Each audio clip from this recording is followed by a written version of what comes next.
பொருளும் சுற்றமும் பொய்மையும் விட்டு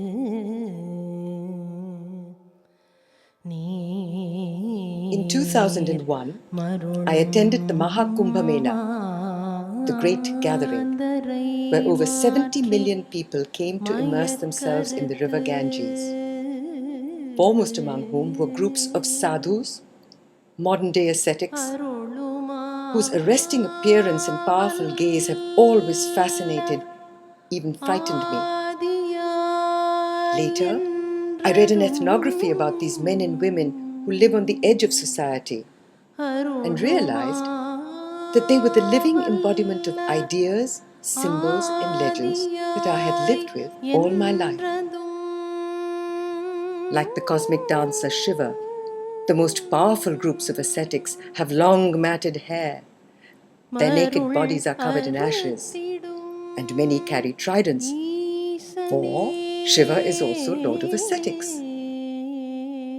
Then I thought of all the ascetics in our mythology, irascible, unyielding, frightening old men who, when disturbed in their tapasya, meditation, austere practices, spit out curses that are not only pretty damning but irrevocable.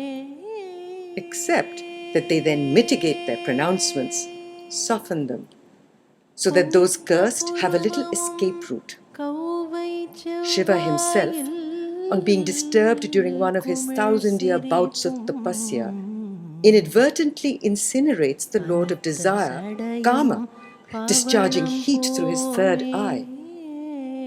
Yet he brings him back to life, but without a body.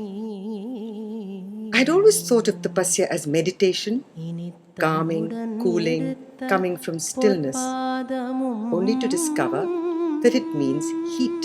An ascetic in tapasya is like a volcano, a bubbling cauldron of lava waiting to erupt. Stillness that creates heat, motion within stillness. I began to see a dance.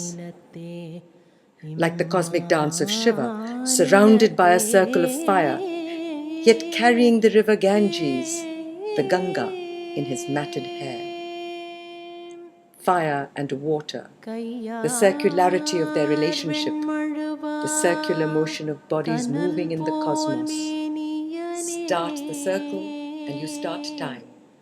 Stop the circle and you have infinity. Stillness forever.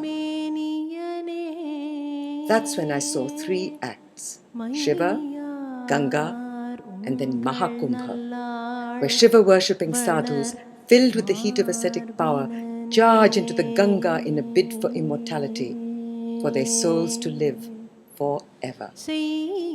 What's amazing about our myths is that they are lived in India today.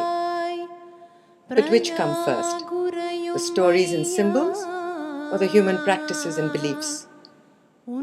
Does it matter? They belong to a hermeneutic circle. Each explains the other, chicken and egg. And the constantly moving circle is a dance.